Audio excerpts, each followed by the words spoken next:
Chapter 4, Just a Dream. Can you answer the question, Jonathan? A mature voice asked.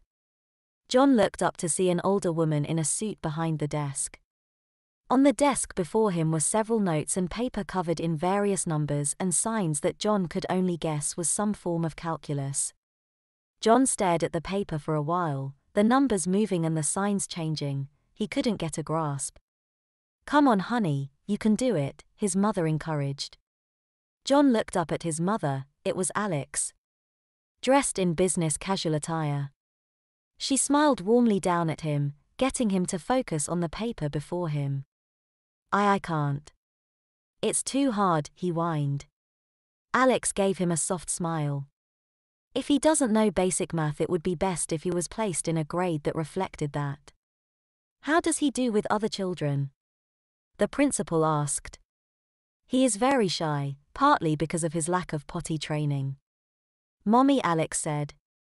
John looked at her, betrayed how she could say such things. He was potty trained and he was a big boy.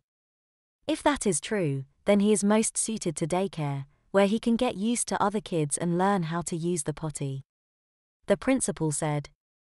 Their conversation became a blurred mess and voices droned to unintelligible mumble. The next thing John knew, he was standing before a very colorful door with laminated cartoon characters made from paper plates and drawn with crayon. He was led into the room by Alex, who introduced him and handed off some paperwork. "Mommy will be back later, sweetie. You behave and be a good boy," Mommy said, gave John a kiss on the forehead and left him with the daycare attendant. "Okay, Johnny, are you ready to have some fun?" the nanny asked. "Before we get started, let me check your pull-up." She pulled John close and pulled the elastic on the back of his pants. She gave a small "oh" and let the elastic go. "It seems you had a messy accident, sweetie. Come on, let's get you cleaned up," she said, and led him over to a changing table where she lifted him into it and began to remove his pants and pull up. "Wait, pull up." He wasn't a toddler. The nanny wiped at his bottom and cleaned him up, applying a bit of baby oil on his bottom and producing a diaper. John began to squirm. I don't need diapers, I need pull-ups," he told her. Even though he didn't need pull-ups either. "I know, sweetie, but it is a rule here. If you make a poo-poo, you are placed in diapers for the rest of the day, and we tell Mommy you failed potty training today," she said, and began to unfold the diaper and slide it under his bottom. He felt the soft cushion of the diaper on his bottom, followed by the cool sprinkle of baby powder. As the nanny taped the diaper to him, he realized the diaper was pink with pictures of princesses on it. Hey, wait, these are girl diapers." "I'm a boy," he yelled. "You are," the nanny said, surprised, and looked at a clipboard. "It says here you are a girl, named Jenny," she said, and gave a small laugh. "Mommy must be silly, she marked off the wrong stuff and her handwriting isn't very clean. See," she said, showing the clipboard, but all the words and checkboxes were like a foreign language. At best he could read the poor handwriting. The top, which was supposed to read Johnny, but the O looked like an E, and Mommy had forgotten the H in his name. "We will have Mommy correct that when she gets back, but for now, I must follow the rules, and this paperwork says you are a girl, so I will be treating you like one, Jenny," the nanny said, and removed the rest of John's clothes. "And there is a dress code for all students and charges." The nanny then pulled out a frilly white dress and pink bow. "No, please, not that," John begged, and the nanny smiled at him. "Sweetie, all little girls wear this. It is either this or I treat you like a baby, which is better?" "Anything but the dress," he said. The nanny took the dress away and pulled out something else. A light pink onesie and some other things. John was about to refuse those as well, but the nanny simply shoved a pacifier in his mouth that he began to greedily suck on. He tried to spit it out, but every effort resulted in the opposite. "Oh, are you happy with the pacifier?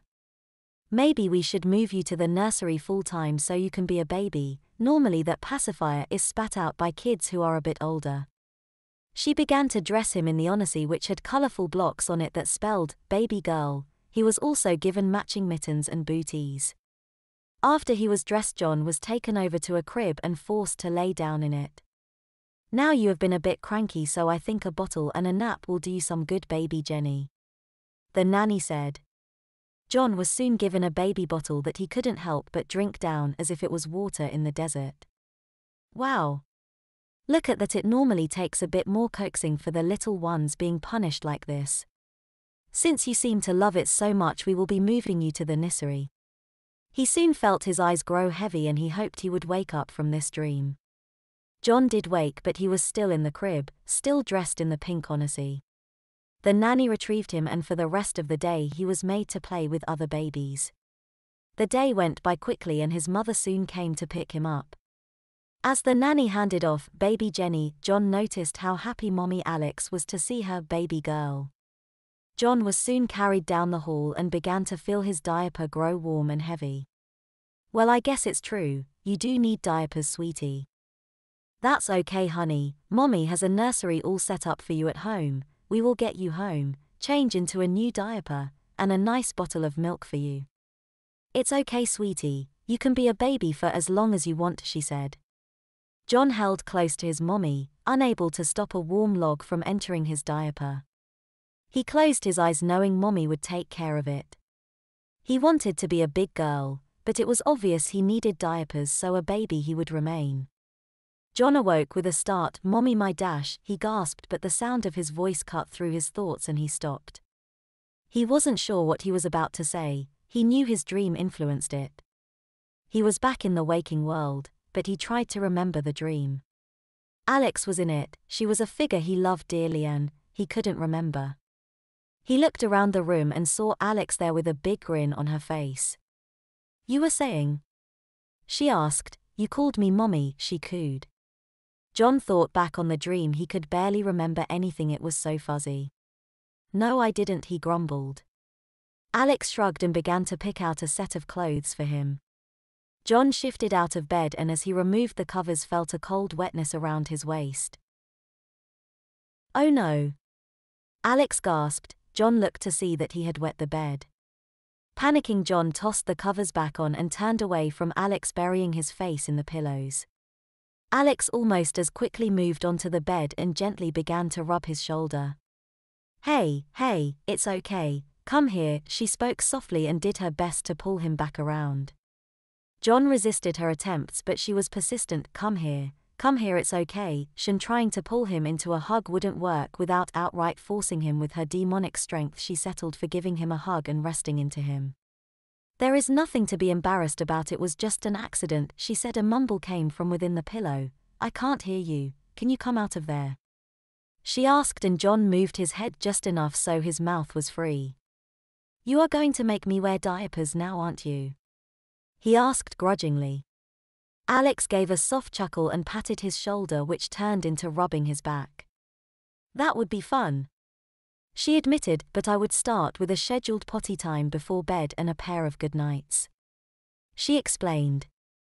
"This was just an accident, sweetie. Do you know how much stress you actually have placed on yourself? You summoned a demon, a being of great and terrible power who you made a deal with for your very existence. Did you even notice you, not once, used the potty yesterday? Your body was tense and finally after going to sleep it could relax and you were exhausted so you didn't wake and nature took its course," she said. John appeared from the pillow and looked at her.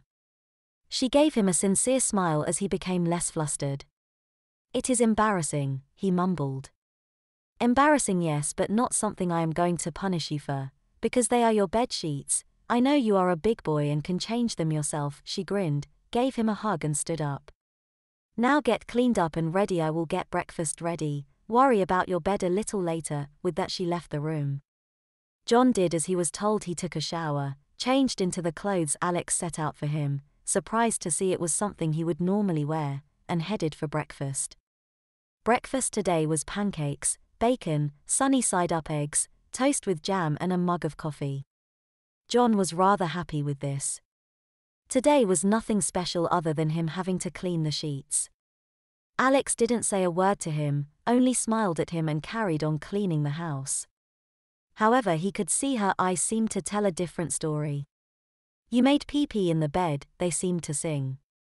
You will need Pampers in bed from now on, they teased. Can I even trust you to stay dry during the day, they mocked. He wasn't sure how much he could take. As lunch came about, Alex served chicken nuggets and carrot sticks, turned the TV on to some kiddie program. John looked at her, wondering how much she truly loved teasing him about his morning accident. Alex turned to look at him. Can I help you? She asked, curious as to why he was staring at her. John could hear it again from those odd-colored eyes. Do you need the potty?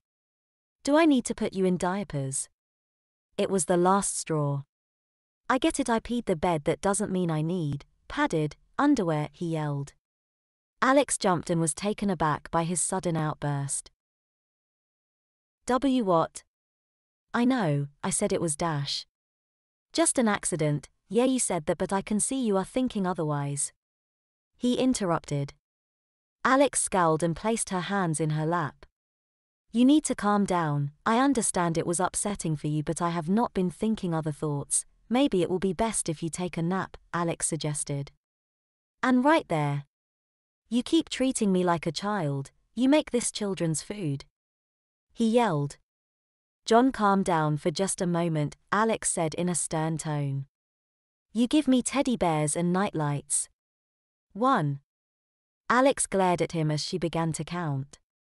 Make me wear children's clothes and tuck me in like I'm 6. 2. Then I have to go to work dressed like a 10-year-old. 3. In a flash, Alex grabbed John by the forearm and pulled him over her knee. She yanked his pants down and delivered 3 firm strikes to his bottom. She then swung for a 4th but gently rested her hand on his thigh, her hand straight as boards, so he understood this hand wasn't going to be playing. John was quiet, shocked. Say, what just happened? Now. Are you going to listen? She asked, but didn't wait for a reply. His silence was all that was needed. I explained this to you, Jonathan. Summoning a demon is stressful to humans. Our presence is unnatural to this world. There is a reason most rituals require such extreme rules and sacrifice. They are deterrents. They are meant to place doubt and fear in you. But yours, John interrupted and was rewarded with another firm slap to his thigh. Mama is talking, sweetie, she said. Yes, mine is very relaxed when compared to all the others. I don't require blood, semen, killing or anywhere special or specific times. Do not think, however, that in my ritual I am not as terrible and powerful as any other demon. Alex then leaned in close to his ear. In demon society I am actually considered noble blood. Do you understand what that means? You summoned one of the most powerful demons from the other realm. She let that linger on his ear for a moment. Her hand that held his arm let go and gently ran her fingers through his hair. After a moment she returned to hold him down and sat up straight. Now here is what is going to happen, John. You are a bit cranky. I am going to give you 6 more swats on your bottom for being rude, inconsiderate and almost throwing a tantrum. Then you will be put down for a nap. From now on you will have a nap before lunch every day to help with your crankiness. And since you firmly believe I am treating you like a child, then I will make it true, starting with being tucked in every night and being read a bedtime story, understand? So without further delay, the first part of your punishment. She said and began to firmly spank, with the last one being far harder than the previous spanks. Alex took John over to the spare bedroom as it was closer to the living room. Alex had made this her room. His mind raced on the thoughts of what all she altered to the room. His pants were left behind, strewn in the hallway. Alex swished a finger in front of the doorknob and then opened the door. The room was overall normal. The blankets were pink. A large bear sat near the head of the bed and the room smelled of lavender and vanilla. Other than that, it was very clean with no real changes to it. Alex parked John in front of the bed and went to the dresser. She pulled out a pair of pink panties with a little now and matching pajamas. She set them on the bed. Put these on. She spoke softly but with authority. No. I will just get my own from my room, he said with a whine in his voice. I am not delaying your nap by another second, and you most certainly will not go to bed naked. Put them on, young man, or I will make this punishment worse." Her tone was more firm with a hint of anger. Not wanting another spanking, John put on the panties and slipped into pajama pants. "Can I keep my shirt on?" he asked. Since it was a cotton polyester shirt, he figured it was just as fit for a pajama top. "You may," she said, and then helped him into the bed and tucked him in. She petted his head for a moment. "I do these things out of love, sweetie. I want you to know that. I love you. I know we know very little of each other, but I love you. It's in my nature. Have a good nap." She gave his forehead a kiss and left the room. John settled in for a nap. The panties made him feel trapped. After a lot of shifting and adjusting, he got comfortable and settled in for his nap. John was surrounded by many beautiful naked women. He gave a sigh of relief. For once he was getting a normal dream. The women surrounded him, kissed him, and worshipped him. Their hands were all over him, most notably the bulge in his diaper. "Wait." John looked down. He wore a thick white diaper that crinkled as the women rubbed their hands over it. "You really like your diaper, don't you?" the women asked. They sounded like Alex. No, now that he got a better look at them, they were Alex. However, one by one the many Alex disappeared until there was just one. "Doesn't this feel so much better than just a hand?" Alex asked, still rubbing him through the diaper. "You weren't this hard when we had sex. The diaper must feel that good. The way it holds you like a hug, how soft it is against your skin, how safe you must feel knowing you could just go without ever knowing and it would keep all your mess inside." "Yes." John gasped, trying to break free from her.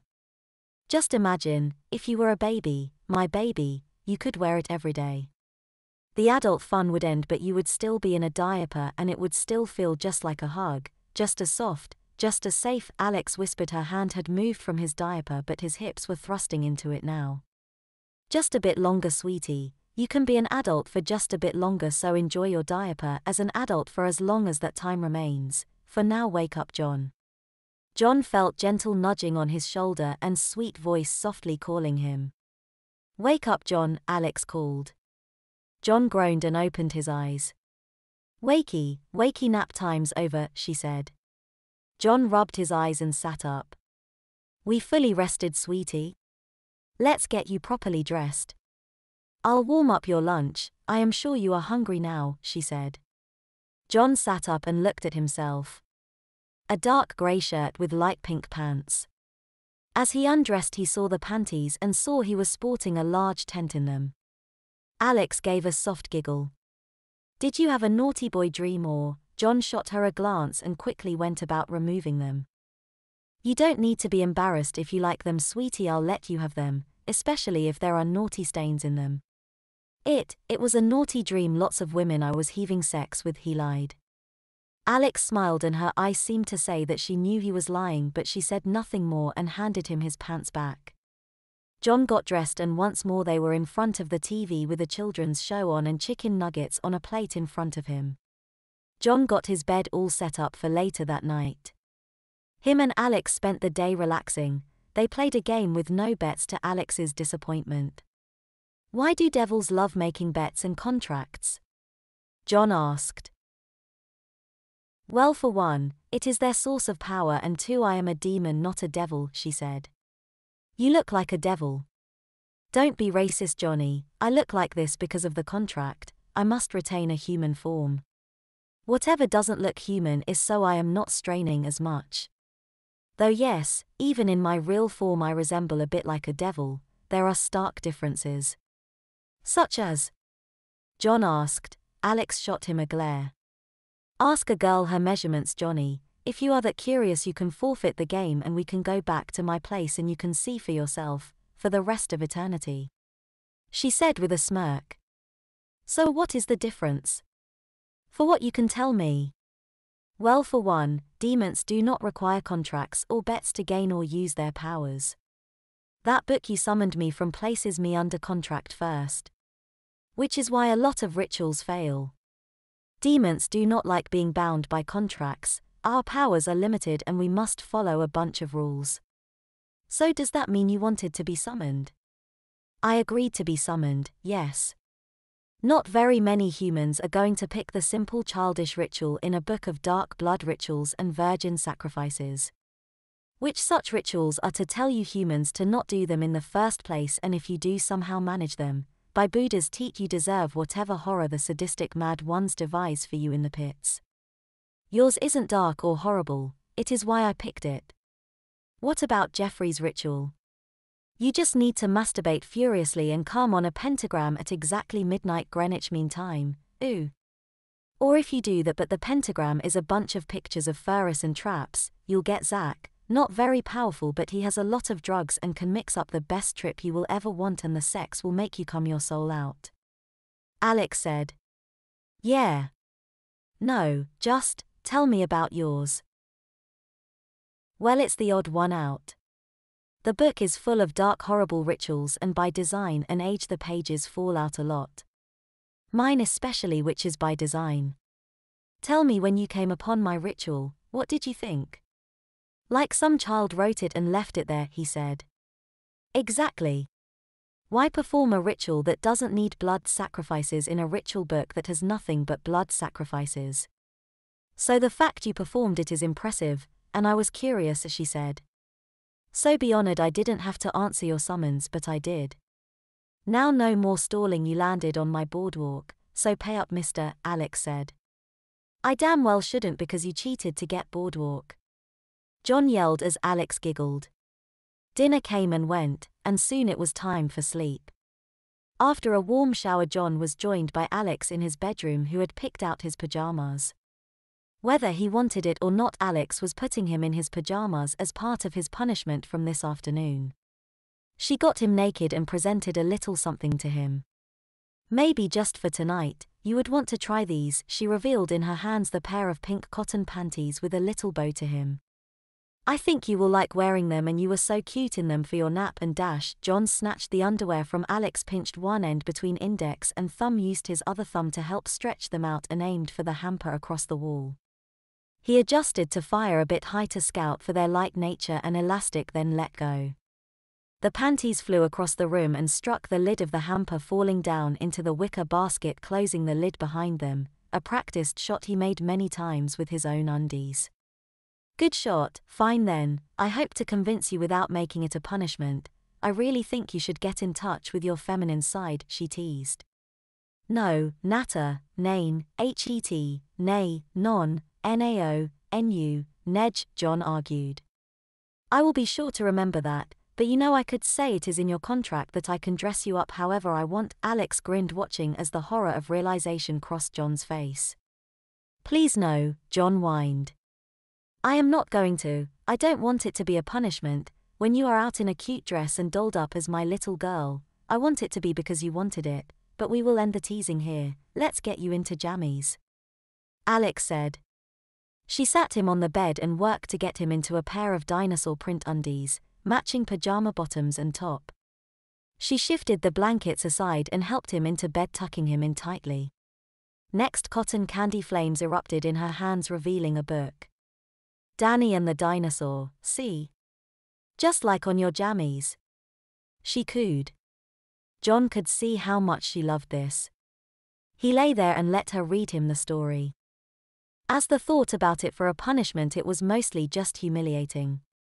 She could be whipping him, spanking many other horrible things, but no, she was just tucking him in for the night and reading him a story. After the story, Alex got up and gave him a kiss on the forehead. Good night, sleep tight, don't let the bed bugs bite, and if they do, then take your shoe and hit them until they are black and blue, she sang and shut the door as he fell asleep.